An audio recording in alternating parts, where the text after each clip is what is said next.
क्या आपने कभी सोचा है, इस धरती पर एक ऐसा मंदिर भी है जहां लोग शरीर नहीं बल्कि एक सिर की मूर्ति के आगे नतमस्तक हो जाते हैं। जी हां, एक सिर। और आश्चर्य की बात यह है कि वह सिर बिना शरीर के युगों तक जीवित रहा। राजस्थान के एक छोटे से गांव खाटू में ऐसा कौन सा रहस्य छुपा है जो हर साल करोड़ों श्रद्धालुओं को वहां खींच लाता है। कहते हैं, जब महाभारत का महायुद्ध छिड़ा तो एक ऐसा वीर था जो उसमें उतरने को तैयार था, पर युद्ध भूमि में कदम रखने से पहले श्री कृष्ण ने उससे ऐसा प्रश्न पूछा जिसने इतिहास बदल दिया। और फिर हुआ कुछ ऐसा जिसे सुनकर आज भी लोग सिहर उठते हैं। एक वीर ने अपना शीश दान कर दिया और वह शीश शरीर से अलग होकर भी पूरा युद्ध देखता रहा। अब सोचिए, वही शीश आज भी पूजित है और लोग मानते हैं कि उसकी प्रतिमा के सामने घंटों बैठो तो भीतर से कोई अजीब सी कंपन उठती है। कभी किसी को प्रकाश दिखाई देता है तो किसी को लगता है मानो कोई अदृश्य उपस्थिति उसके चारों ओर है। क्या यह केवल श्रद्धा है या विज्ञान की पकड़ से बाहर कोई शक्ति? हर साल करोड़ों लोग वहां पहुंचते हैं। किसी को नौकरी मिलती है, किसी की अधूरी मनोकामना पूरी होती है और कोई मृत्यु के द्वार से लौट आता है। लोग कहते हैं, जो भी उस दरबार में जाता है खाली हाथ नहीं लौटता। लेकिन असली सवाल यह है, वह वीर कौन था? क्यों उसका शीश आज भी कलयुग में भगवान की तरह पूजित है? और क्यों श्री कृष्ण ने स्वयं कहा था कि आने वाले समय में यही शीश कलयुग का देवता बनेगा? इतिहासकार उलझन में हैं, विज्ञान मौन है, पर भक्त गूंजते स्वर में कहते हैं, हारे का सहारा श्याम हमारा। तो तैयार हो जाइए एक ऐसी रहस्यमय यात्रा के लिए जहां हम परत दर परत खोलेंगे उस वीर की गाथा, उस शीश का रहस्य और उस मंदिर की अद्भुत शक्ति जिसे आज संसार जानता है, खाटू श्याम धाम के नाम से। कथा की शुरुआत होती है उस अंधकारमय दौर से जब हस्तिनापुर राजनीति, षड्यंत्र और द्वेष का गढ़ बन चुका था। दुर्योधन के मन में पांडवों के लिए जो ईर्ष्या थी वो अब सिर्फ ईर्ष्या नहीं रही थी, वो डर बन चुकी थी। डर कि अगर युधिष्ठिर राजा बने तो कौरवों की सत्ता हमेशा के लिए समाप्त हो जाएगी। यही डर उसे एक भयावह योजना की ओर ले गया। सोचिए जरा, अपने ही भाइयों को मिटा देने की योजना। क्या यही थी राजनीति की सच्चाई? क्या यही था हस्तिनापुर का न्याय? दुर्योधन ने बनवाया वाराणावत में एक महल, बाहर से राजसी लेकिन भीतर से मौत का फंदा। लाख घास और चर्बी से बना वह महल जिसे इतिहास ने नाम दिया लाक्षागृह। योजना साफ थी, एक रात पांडव सोए होंगे और आग पूरे महल को निगल जाएगी। लेकिन नियति की अपनी चाल थी और उस चाल का माध्यम थे विदुर। विदुर ने गूढ़ संकेतों में पांडवों को चेताया, एक गुप्त सुरंग बनवाई और कहा, अगर आग लगी तो यही रास्ता तुम्हारा सहारा बनेगा। और फिर वो रात आई जब पुरोचन ने आग लगाने की योजना बनाई। लेकिन उसी रात भीम ने प्रतिकार किया, अग्नि फैली और ले गई अपने साथ पुरोचन को भी। पांडव बच निकले और एक अज्ञात यात्रा पर निकल पड़े।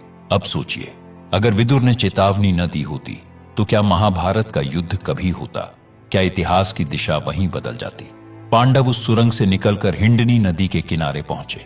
विदुर द्वारा भेजी गई नौका पर सवार होकर वे दूर घने जंगल में जा पहुंचे और यहीं से शुरू हुई एक नई कथा। वो जंगल था हिडिंब का, एक नरभक्षी राक्षस जिसने अपनी बहन हिडिंबा को आदेश दिया, इन पांडवों को मारो और मेरा भोजन तैयार करो। लेकिन नियति ने एक अलग मोड़ रखा था। जब हिडिंबा भीम के सामने पहुंची तो उसका मन राक्षसी वृत्ति से नहीं, प्रेम से भर गया। भीम के पराक्रम और तेजस्विता ने उसके हृदय में एक नई लौ जगा दी। सोचिए, जहां आदेश था हत्या का, वहीं जागा प्रेम का बीज। क्या यही नियति का खेल नहीं था? हिडिंब को क्रोध आया और उसने भीम पर आक्रमण किया। शुरू हुआ घमासान संग्राम, एक ओर धर्म, दूसरी ओर अधर्म। आखिरकार भीम ने हिडिंब का वध किया। हिडिंबा ने भीम से विवाह का प्रस्ताव रखा। पहले भीम ने मना किया, लेकिन माता कुंती ने कहा, विवाह करो, पर शर्त यही है कि संतान होने के बाद तुम आगे बढ़ जाओगे। जंगल में गंधर्व विवाह हुआ और जन्म हुआ उस बालक का जिसका नाम था घटोत्कच। घटोत्कच एक ऐसा योद्धा जो बल में अपने पिता भीम जैसा था, न्यायप्रिय, पराक्रमी और अद्भुत सामर्थ्य वाला। बाद में उसका विवाह हुआ दैत्यराज मुरा की पुत्री अहिलावती से और उनके 2 पुत्र हुए, अंजना परवाह और बर्बरीक। अब जरा ठहर कर सोचिए, अगर घटोत्कच न होते तो बर्बरीक की गाथा भी कभी जन्म ले पाती? क्या यही कारण है कि इतिहास के हर मोड़ पर नियति कोई न कोई बीज बो देती है? बर्बरीक का जन्म हुआ और बचपन से ही उसमें कुछ अद्भुत लक्षण दिखाई देने लगे। वो साधारण बालक नहीं था। उसने छोटी उम्र में ही शिव की तपस्या की और शिव प्रसन्न होकर उसे 3 अमोघ बाणों का वरदान दे बैठे। 3 बाण, सिर्फ 3, लेकिन उनमें इतनी शक्ति थी कि पूरी सेनाओं का अंत कर सकते थे। अब जरा कल्पना कीजिए, अगर ऐसा योद्धा किसी युद्ध में उतरे तो परिणाम क्या होगा। लेकिन बर्बरीक की सबसे बड़ी शक्ति उसके बाण नहीं थे, बल्कि उसका सत्यनिष्ठ वचन। उसने अपनी माता से कहा था, मैं सदा हारे हुए का साथ दूंगा। यही वचन उसके जीवन का सबसे बड़ा सत्य बन गया और यही वचन इतिहास की धारा मोड़ने वाला था। दोस्तों, आगे इस कथा में हम देखेंगे कैसे बर्बरीक का वचन महाभारत युद्ध की सबसे बड़ी परीक्षा बन गया। कैसे उसके 3 बाण कौरव और पांडव दोनों सेनाओं के लिए खतरा बन गए और कैसे श्री कृष्ण ने उससे एक ऐसा बलिदान मांगा जिसने उसे खाटू श्याम बना दिया। इस रहस्यमय सफर में अगर आप एक भी हिस्सा मिस नहीं करना चाहते तो अभी चैनल को सब्सक्राइब कर लीजिए, क्योंकि असली रहस्य अभी बाकी है। घटोत्कच और अहिलावती का पुत्र, वह तेजस्वी बालक बर्बरीक। उसकी आंखों में वीरता की चमक थी, हृदय में धर्म की लौ, शस्त्र विद्या, नीति और तपस्या, सब में अद्वितीय। लेकिन उसका सबसे बड़ा बल क्या था? उसकी आस्था। सोचिए, महादेव से 3 अमोघ बाण पाना, ऐसे बाण जिनसे पूरी धरती की सेनाएं पल भर में समाप्त हो जाए। क्या यह वरदान था या आने वाले समय की चुनौती? फिर आया कुरुक्षेत्र। धर्म और अधर्म आमने सामने। बर्बरीक के हृदय में न्याय की पुकार थी, लेकिन मां से लिया वचन भी सदैव हारे हुए पक्ष की ओर से लड़ना। अब सोचिए, अगर कोई योद्धा हर बार हारने वाले की तरफ से लड़े तो युद्ध का परिणाम क्या होगा? कभी पांडव जीतेंगे, कभी कौरव, और अंत में बस विनाश ही बचेगा। यही जानने के लिए स्वयं श्री कृष्ण ब्राह्मण वेश में उसके सामने आए। उन्होंने पत्तों की परीक्षा ली। बर्बरीक ने बाण चलाया, हर पत्ता भेद दिया, सिवाय उस पत्ते के जिसे कृष्ण ने अपने चरणों तले छुपा लिया। बाण ने खोजा और अंततः कृष्ण के चरणों पर झुक गया। यहीं प्रकट हुआ बर्बरीक का अद्भुत मेल, वीरता और विनम्रता का। लेकिन असली प्रश्न अभी बाकी था। कृष्ण ने मांगा उसका शीश। क्षण भर को सन्नाटा छा गया। क्या कोई योद्धा इतना बड़ा दान दे सकता है? बर्बरीक ने हाथ जोड़कर कहा, हे ब्राह्मण, अपना वास्तविक रूप दिखाइए, क्योंकि ऐसा दान कोई साधारण मनुष्य नहीं मांग सकता। और तभी प्रकट हुआ विराट स्वरूप, चतुर्भुज, पीतांबरधारी, सुदर्शन चक्रधारी, स्वयं श्रीहरि। फिर हुआ वह दिव्य क्षण। बर्बरीक का शीश अमृत से स्नान कराकर युद्ध भूमि की ऊंची पहाड़ी पर स्थापित किया गया, जहां से उसने पूरे महाभारत को देखा, बिना किसी पक्षपात के। और यहीं से जन्म हुआ खाटू श्याम का, हारे का सहारा। लेकिन अब सवाल यह है, वह दिव्य शीश युद्ध के बाद कहां गया? कैसे छुपा रहा? और आखिर राजस्थान की तपती धरती पर कैसे प्रकट हुआ? कहते हैं यह मात्र संयोग नहीं था। सीकर जिले के साधारण से गांव खाटू में एक गाय रोज एक स्थान पर खड़ी होकर बिना कारण दूध बहाने लगी। क्या यह संकेत था? क्या उस भूमि के गर्भ में कोई रहस्य छिपा था? जब ग्रामीणों ने खुदाई की तो निकला वही दिव्य शीश, तेजस्वी, अलौकिक और मौन होकर भी सबको पुकारता हुआ। अब दर्शकों से एक सवाल, क्या आपको लगता है कि यह सब केवल कथा है या सच में इतिहास की धरती से निकला हुआ रहस्य? यही तो है खाटू श्याम की महिमा, यही रहस्य जो हर भक्त को बार बार खींच लाता है।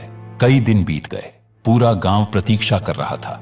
सवाल यही था, अब इस दिव्य स्वरूप का मार्गदर्शन कौन करेगा? और तभी एक रात खाटू के तत्कालीन शासक राजा रूप सिंह चौहान को आया एक स्वप्न नहीं, आदेश।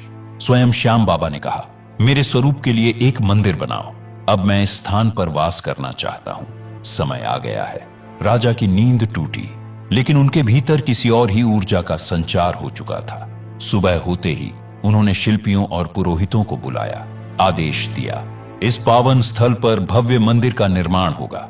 इतिहासकार मानते हैं यह वर्ष 1027 ईस्वी का काल था, फाल्गुन शुक्ल एकादशी का वही दिन, जिस दिन बाद में खाटू श्याम का विशाल मेला लगने लगा। यहीं प्रतिष्ठित हुआ वह दिव्य मस्तक और यहीं से शुरू हुआ खाटू श्याम धाम का गौरव। शुरुआत में मंदिर साधारण था, ईंट, चूना और सीमित शिल्पकारी। लेकिन जैसे जैसे समय बीतता गया, महिमा फैलती चली गई। लोगों ने अनुभव किया, बीमारियां ठीक होती हैं, संतानहीन को संतान मिलती है, भटके हुए सही राह पा जाते हैं। और इन चमत्कारों की साक्षी बनी वही मूर्ति जो आज भी गर्भगृह में विराजमान है। फिर लगभग 7 शताब्दियां बाद 1720 ईस्वी मारवाड़ रियासत के दीवान अभय सिंह को भी आया वही दिव्य आदेश। उन्होंने मंदिर का भव्य जीर्णोद्धार कराया। संगमरमर की नक्काशी, सोने चांदी से अलंकृत द्वार, दुर्लभ पत्थरों से गर्भगृह की सज्जा, और इसी तरह मंदिर ने वह रूप पाया जो आज हम देखते हैं। मंदिर का वास्तु अपने आप में प्रतीक है। शिखर पर लहराता ध्वज बाबा के उस संकल्प की याद दिलाता है जो उन्होंने कृष्ण से किया था, मैं सदैव धर्म के पक्ष में रहूंगा। गर्भगृह की शांति एक ऐसी अनुभूति देती है कि मानो स्वयं श्याम बाबा आपकी सांसों को पढ़ रहे हों। लेकिन खाटू धाम का सबसे रहस्यमयी स्थल केवल मंदिर ही नहीं है, वह है श्याम कुंड। यह कोई साधारण जलाशय नहीं। मान्यता है जब उस दिव्य मस्तक को धरती से निकाला गया था, ठीक उसी स्थान पर यह कुंड प्रकट हुआ। तभी से यह सिर्फ जल का स्रोत नहीं रहा, यह बना भक्तों की आत्मा को शुद्ध करने वाला तीर्थ। कहते हैं यहां स्नान करने से जीवन भर के पाप मिट जाते हैं। श्रद्धालु जब इस कुंड में उतरते हैं तो आंखों में आंसू और दिल में उम्मीद लेकर आते हैं। हर डुबकी एक कहानी होती है, किसी की टूटी उम्मीद जुड़ने की, किसी की बिगड़ी तकदीर सुधरने की। लेकिन इस कुंड का रहस्य आज भी अनसुलझा है, क्योंकि आज तक कोई यह तय नहीं कर पाया कि इसका जल आता कहां से है। न ऊपर से कोई धारा, न नीचे से कोई स्रोत। वैज्ञानिक भी असमंजस में। फिर भी कुंड हमेशा लबालब रहता है। इसीलिए लोग कहते हैं यह जल पाताल लोक से आता है। कल्पना जैसी लगती है, लेकिन जब आप वहां खड़े होते हैं और देखते हैं कि बिना किसी स्रोत के जल शांत और निर्मल बना है, तो भीतर से एक सिहरन दौड़ जाती है, जैसे सच में बाबा श्याम वहीं उपस्थित हों। श्याम कुंड से कुछ ही दूरी पर 2 और पवित्र स्थल छिपे हुए हैं, गौरी शंकर मंदिर और गोपीनाथ मंदिर। पर रहस्य सबसे गहरा है गौरी शंकर मंदिर में। सोचिए, समय था औरंगजेब का। धर्मस्थलों को तोड़ना उसकी नीति थी, और एक दिन उसकी निगाहें इस पावन धाम पर भी टिक गईं। उसकी सेना बढ़ी मंदिर को गिराने के इरादे से। सबसे पहले निशाना बनाया गया शिवलिंग को। भाले उठे, प्रहार हुआ, और फिर एक ऐसा दृश्य जिसने सैनिकों की रूह तक जमा दी। शिवलिंग से फूट पड़ा लाल रक्त। यह किसी कल्पना की कहानी नहीं। सैकड़ों लोगों ने उस क्षण अपनी आंखों से देखा था, जैसे महादेव स्वयं जाग उठे हों। सैनिकों के हाथ कांपने लगे, चेहरे पीले पड़ गए, डर ने उनकी नसों को जकड़ लिया, और उसी क्षण वे भाग खड़े हुए। आज भी उस शिवलिंग पर उन भालों के निशान मौजूद है, मानो याद दिलाने के लिए कि उस दिन धर्म की रक्षा स्वयं भगवान ने की थी। और उसके बाद किसी आक्रमणकारी की हिम्मत नहीं हुई कि वह इस धाम की ओर आंख उठाकर भी देख सके। जयपुर से 80 किलोमीटर दूर यह धाम अब सिर्फ एक मंदिर नहीं, बल्कि जीवित चमत्कारों की भूमि है। हर ईंट, हर दीवार, हर मोड़ किसी त्याग, किसी चमत्कार और किसी पुकार की कहानी सुनाती है। यहां आने वाले केवल यात्रा नहीं करते, यहां वे अपने दुख, अपने बोझ, अपना अतीत छोड़कर एक नए जीवन की शुरुआत करते हैं। ये केवल कथा नहीं, ये जीवित प्रमाण है कि जब भक्त पुकारता है तो भगवान स्वयं उसकी रक्षा करते हैं। अब सवाल यह है, क्या आपने कभी दिल से पुकारा है? अगर यह रहस्य आपको छू गया हो तो इस संदेश को दूसरों तक पहुंचाइए, लाइक कीजिए, साझा कीजिए और चैनल से जुड़िए, ताकि आने वाला हर रहस्य आप तक सबसे पहले पहुंचे। क्योंकि ये सिर्फ वीडियो नहीं, ये आस्था की डोर है।